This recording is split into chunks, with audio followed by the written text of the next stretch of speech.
Hi friends, welcome back to my channel. ನಾನಿವತ್ತು angel fish fry ಮಾಡ್ತಾಯಿದ್ದೀನಿ.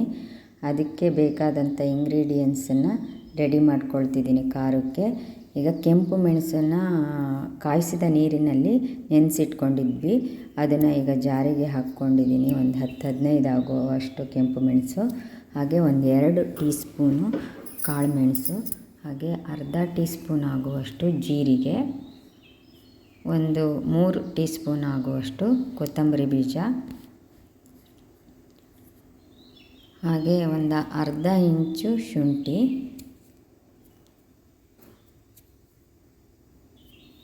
ಮತ್ತು ಒಂದು 5-6-7 ಎಸಳು ಬೆಳ್ಳುಳ್ಳಿ, ಸ್ವಲ್ಪ ಕರಿಬೇವಿನ ಸೊಪ್ಪು, ರುಚಿಗೆ ತಕ್ಕಷ್ಟು ಉಪ್ಪನ್ನ ನೋಡಿಬಿಟ್ಟು ಹಾಕ್ಕೊಳ್ಳಿ. ಎಷ್ಟು ಬೇಕೋ ಅಷ್ಟು, ಜಾಸ್ತಿ ಹಾಕ್ಕೊಳಕ್ಕೆ ಹೋಗಬೇಡಿ. ಉಪ್ಪು ಭಾರಿ ಜಾಸ್ತಿ ಆದರೆ ಟೇಸ್ಟು ಚೆನ್ನಾಗಿರಲ್ಲ. ಹಾಗೆ ಒಂದು ಅರ್ಧ ಲಿಂಬೆ ಹುಳು, ಅದನ್ನು ರಸನ ಈ ಥರ ಖಾರಕ್ಕೆ ಹಿಂಡ್ಕೊಂಬಿಡಿ ರುಬ್ಬೋಕ್ಕಿಂತ ಮೊದಲೇ. ಸ್ವಲ್ಪ ಹುಣಸೆ ಹುಳಿ ಕೂಡ ಒಂದು ಸ್ವಲ್ಪ ಜಾಸ್ತಿ ಹಾಕಬೇಡಿ, ಹುಳಿ ಜಾಸ್ತಿ ಆಗುತ್ತೆ. ಯಾಕೆ ಅಂದರೆ ಲಿಂಬೆ ಹುಳಿ ಹಾಕ್ಕೊಂಡಿರೋದ್ರಿಂದ ಹುಣಸೆ ಹುಳಿನೂ ಜಾಸ್ತಿ ಹಾಕ್ಕೊಂಡ್ರೆ ಹುಳಿ ಜಾಸ್ತಿ ಆಗುತ್ತೆ. ಇವಾಗ ಒಂದು 5-6 ಗೋಡಂಬಿನ ಹಾಕ್ಕೊಳ್ತಾ ಇದ್ದೀವಿ. ಇದೆಲ್ಲದನ್ನು ನುಣ್ಣಗೆ ಪೇಸ್ಟ್ ಮಾಡ್ಕೋಬೇಕು.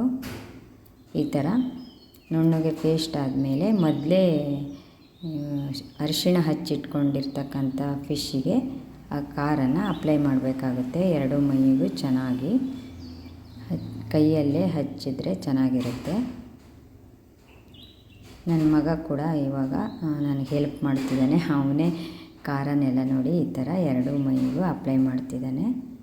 ಅದು ಚೆನ್ನಾಗಿ ಎಲ್ಲ ಕಡೆ ಖಾರ ಹಿಡಿಯೋ ಥರ ನೀಟಾಗಿ ಈ ಥರ ಹಚ್ಕೋಬೇಕಾಗುತ್ತೆ. ಹಚ್ಕೊಂಡು ಒಂದು 10-15 ನಿಮಿಷ ಹಾಗೆ ಸ್ವಲ್ಪ ಹೊತ್ತು ಬಿಡಬೇಕು ರೆಸ್ಟಿಗೆ. ಅದು ಖಾರನ ಚೆನ್ನಾಗಿ ಹೀರ್ಕೊಳ್ಳುತ್ತೆ.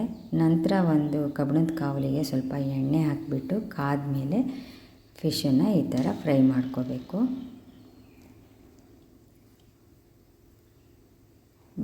ಮಧ್ಯಮ ಊರಿನಲ್ಲಿ ನಿಧಾನವಾಗಿ ಫಿಶನ್ನು ಫ್ರೈ ಮಾಡ್ಕೋಬೇಕಾಗುತ್ತೆ.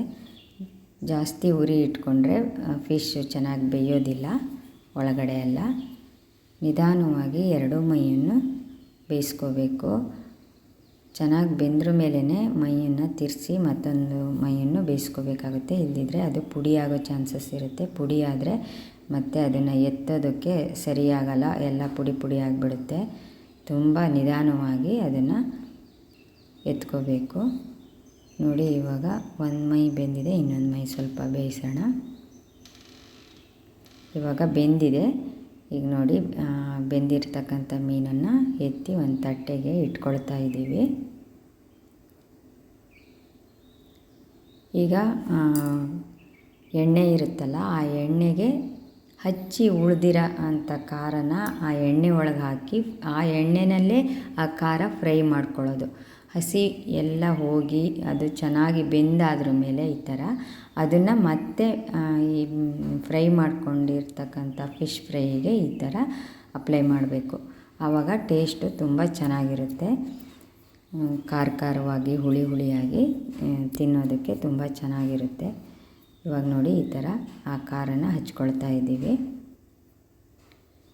ಈಗ ಅಂಜಲಿ ಫಿಶ್ ಫ್ರೈ ರೆಡಿಯಾಗಿದೆ ನೋಡಿ. ಈ ವಿಡಿಯೋ ನಿಮ್ಮೆಲ್ಲರಿಗೂ ಇಷ್ಟ ಆಗುತ್ತೆ ಅಂದ್ಕೋತೀನಿ. Thank you so much.